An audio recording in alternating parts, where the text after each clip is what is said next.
Buenos días, este domingo estoy yo con vosotros abriendo la Biblia y disfrutando del estudio de este maravilloso libro que es Hebreos. Hoy vamos a estar mirando el capítulo 7.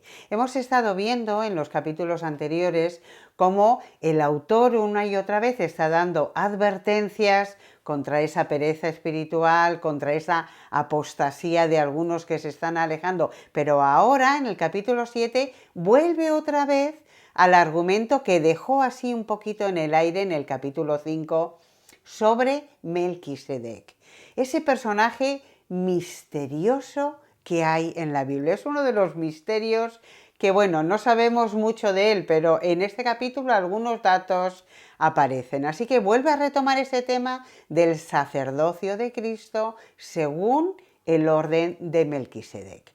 Y algunos de vosotros puede que estéis pensando, bueno, ¿y quién es este Melquisedec? Aparece en los primeros 10 versículos del capítulo 7. Pues algunas cosas sabemos de él. Melquisedec solamente aparece en 3 lugares de la Escritura.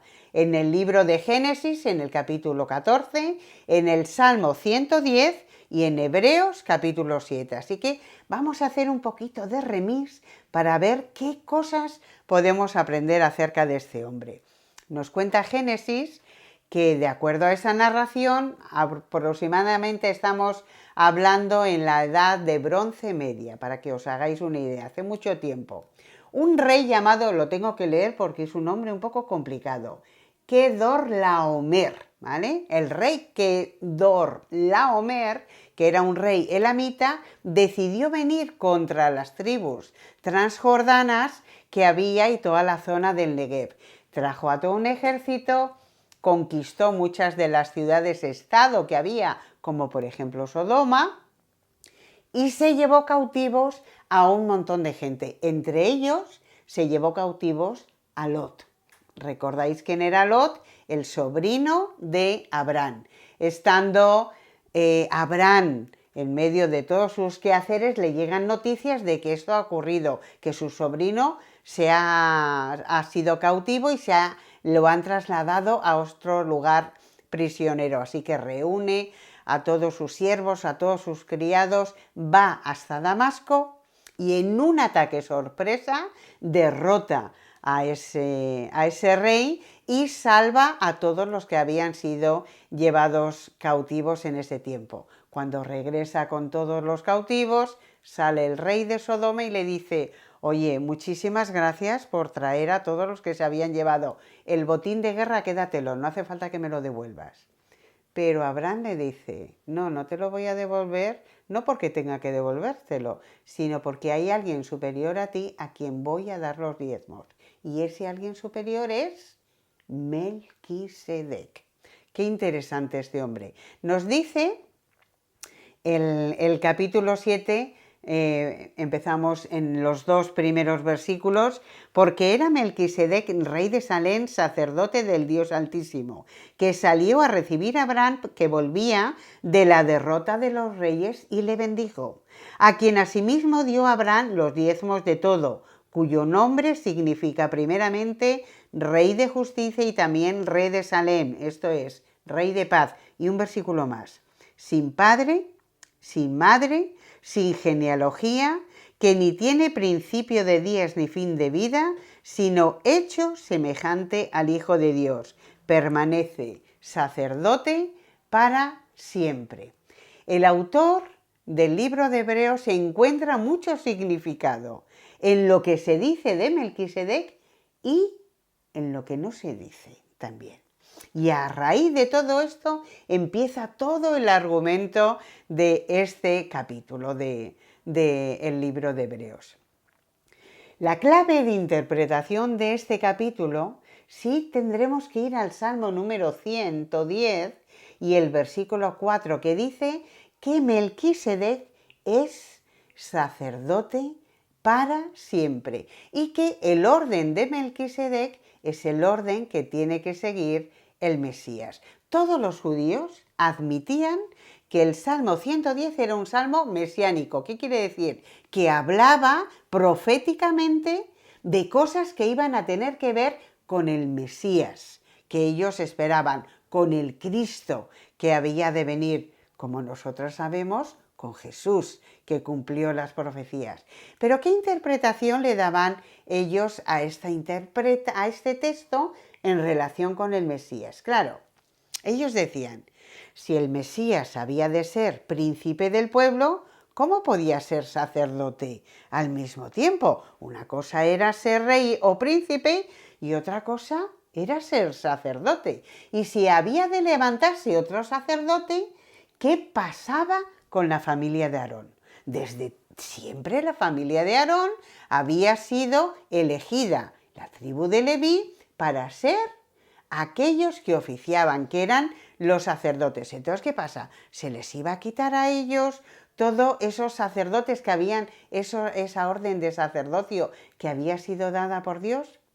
Ellos en la esfera celestial no eran permanentes. Había un sacerdote, moría y ocupaba el siguiente lugar otro miembro de la tribu de Leví. Y así una y otra vez. Pero ningún sacerdote vivía para siempre.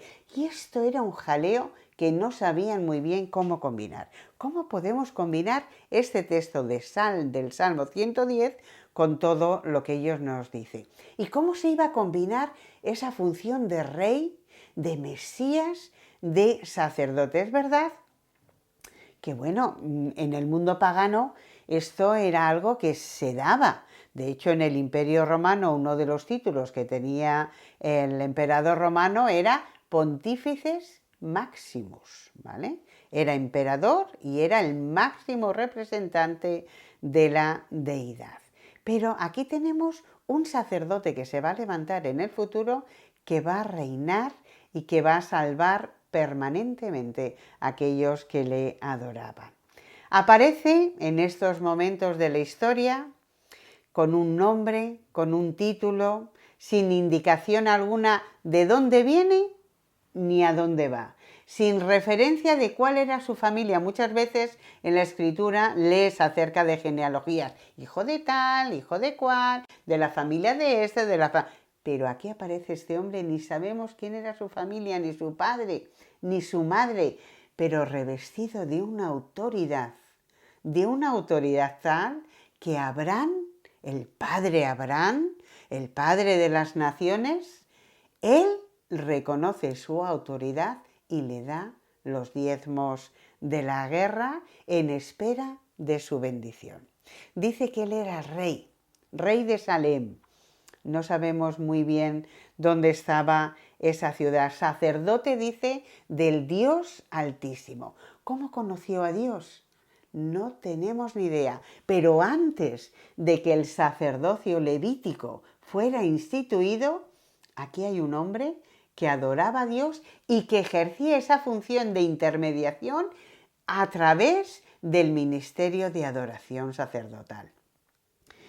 El hecho de que Dios se revelara y escogiera un pueblo, como fue el pueblo de Israel, no quiere decir que Dios no habló y Dios no mostró su obra y su persona a otros que vivían también en la época. Eso no fue una exclusiva, como Dios no sigue siendo la exclusiva de nadie, de ningún género, de ninguna raza, de ninguna religión. Lo siento, Dios está por encima de todas esas cosas. Dice, ni sin padre, versículo 3. O sea, no heredó el sacerdocio como estaban acostumbrados a hacerlo en los tiempos en los cuales se escribe esta epístola. Sin datos disponibles. Pero mira, dice algo muy interesante. El versículo 3 dice, hecho semejante al Hijo de Dios. Hecho semejante al Hijo de Dios. Debido a esta frase, ha habido muchos que han pensado que esto era lo que se llama una teofanía del Verbo, una aparición visible del Verbo de Jesús antes de que Él se encarnara, como vamos a celebrar dentro de unos pocos días. Pero hay serios problemas con esto. Si me perdonáis que ponga una pequeña duda en esta interpretación. Dice, hecho semejante al Hijo de Dios. nadie puede ser hecho semejante a sí mismo. Tú eres hecho semejante a otro, ¿vale? Pero no a ti mismo. Entonces hay muchas dudas en cuanto a esto. Sí que es un tipo, o sea, una referencia, una sombra de una realidad que vemos mucho después. Él era sacerdote del Dios Altísimo. Dice que era rey de justicia y rey de paz. Esas uniones de justicia y de paz lo veremos después en relación con el Hijo de Dios, ¿vale? Lo veremos. Dice versículo 4 que Abraham dio los diezmos de la batalla. Y esto es antes de la ley. Recordad que el decálogo sería entregado años después, más de cientos de años después, a Moisés en el monte de Sinaí, las tablas de la ley, donde toda ese ceremonial que sería incluido sacerdotal, litúrgico, sacrificial, estaría incluido también todo el tema del diezmo.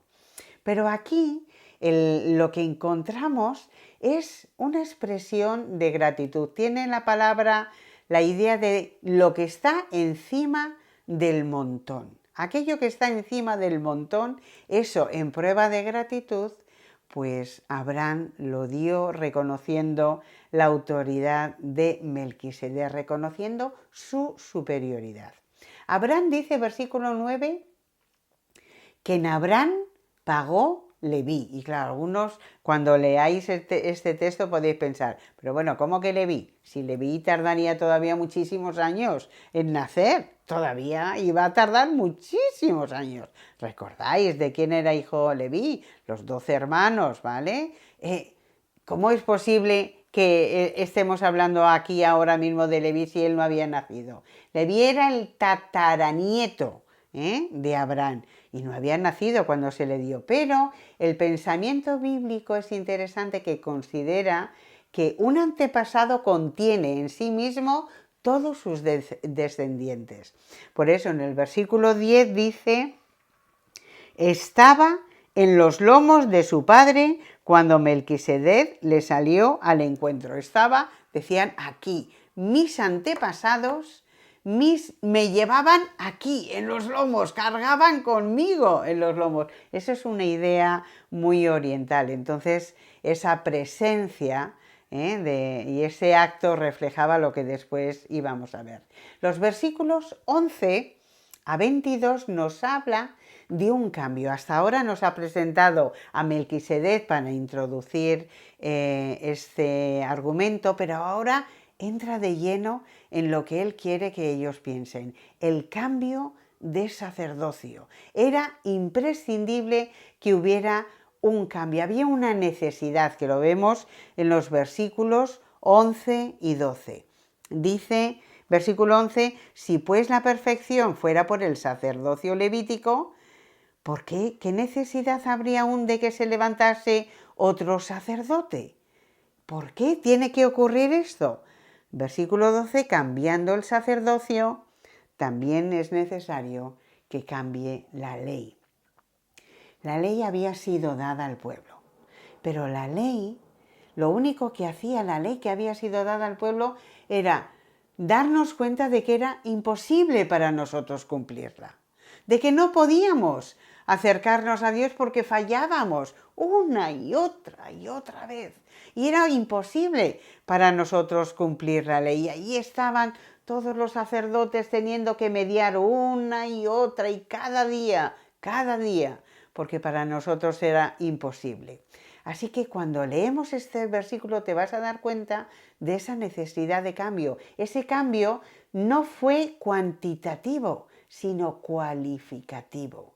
Cualitativamente fue el cambio. Uno usaba la sangre de los animales, el otro cambio usaba su propia sangre. Uno cubría el pecado, pero el otro lo quitaba, lo borraba, lo hacía desaparecer. Uno era hijo de Aarón, el otro era hijo de Dios. Uno se hizo por juramento, por esa práctica en la tierra de jurar, pero el otro dice que juró Dios, fue Dios mismo el que se comprometió con esto. Por eso, a partir de Cristo, quedan cancelados todos los sacerdocios del judaísmo y de cualquier otra religión que así lo pretenda. Cristo fue sacrificado una sola vez para toda la eternidad. No necesitamos sacrificar a Cristo cada día, cada semana, porque su sacrificio fue tan importante que no hizo falta más. Así que no celebramos esa Eucaristía que se hace carne y sangre cuando nosotros celebramos el partimiento del pan y del vino, porque Cristo murió una sola vez por los pecados y no necesita morir cada domingo por nosotros. Una vez fue suficiente. La tribu era diferente. Jesús no era levita, él era de la tribu de Judá. El modo de nombramiento también fue diferente, no era por herencia. Dice el versículo 21, juró el Señor y no se arrepentirá. Tú eres sacerdote, para siempre, según el orden de Melquisedec. Por eso Jesús, como dice el versículo 23, es hecho mediador de un mejor pacto, una mejor esperanza, un mejor pacto, que tenemos tranquilidad delante del Señor, que no tengo que hacer las cosas para poder salvarme. Esa ley que viene a decirme, no puedes, no puedo, es imposible para mí, necesito un sacerdote que medie, que cubra mi pecado para poder acercarme delante de Dios. Aún el sacerdote una vez al año tenía que acercarse y hacer todas las cosas por el pueblo, por él mismo, pero Jesús no es así. El sacerdocio de Jesús es totalmente diferente. Dice versículo 24 que tiene un sacerdocio inmutable, inmutable. Es parte del nuevo pacto que Dios ha hecho con nosotros, es eterno. Su pacto con nosotros es eterno. Y ese pacto, ese sacerdocio de Jesús es el que puede salvarnos. No porque tapa el pecado, sino porque lo destruye, lo borra, lo saca aún de la memoria, porque Él es el Santo, el Mesías, el sacerdocio perfecto que necesitábamos como hombre. Su tabernáculo no es un sitio físico donde tenemos que ir, su tabernáculo es celestial y Él es fiador de todo aquel que quiere acercarse a Dios. Garantía del cumplimiento del pacto, su propia palabra, su propia palabra. Es una declaración universal que Dios da para cada uno de nosotros, ese mejor pacto. Y vive en este momento, dice, para interceder por nosotros. Versículo 25. Por lo cual también puede salvar perpetuamente a los que por Él se acercan a Dios, viviendo siempre para interceder por ellos. Su socorro, el socorro que encontramos en Él, la seguridad que encontramos en Él. Siempre, siempre. Cristo, como hemos dicho, no necesita volver otra vez a toda esa liturgia. Él se ofreció para todos los días de nuestra vida y para los días de todas las vidas de aquellos que quieren acercarse a Dios. Es importante esto, hermanos. Es importante entender que Jesús está ahora mismo como ese sacerdote, según el orden de Melquisedec, perpetuamente allí en el cielo, sabiendo que su obra ha acabado e intercediendo por nosotros. Y a veces podemos tener un poquito la imagen, porque algunos cuadros nos han pintado un poquito esa escena de ese Jesús como un orante que está parado delante del Padre con los brazos extendidos llorando. ¡Ay, perdónale, Señor, perdónale! Pobrecito, mírale, ¡ay, perdónale! No. En algunas catacumbas encuentras algunas de estas pinturas. No es así. Esa intercesión no es la que Jesús hace por nosotros. Él está entronado, hermanos. Él está sentado en el trono. Él es sacerdote rey, no os olvidéis.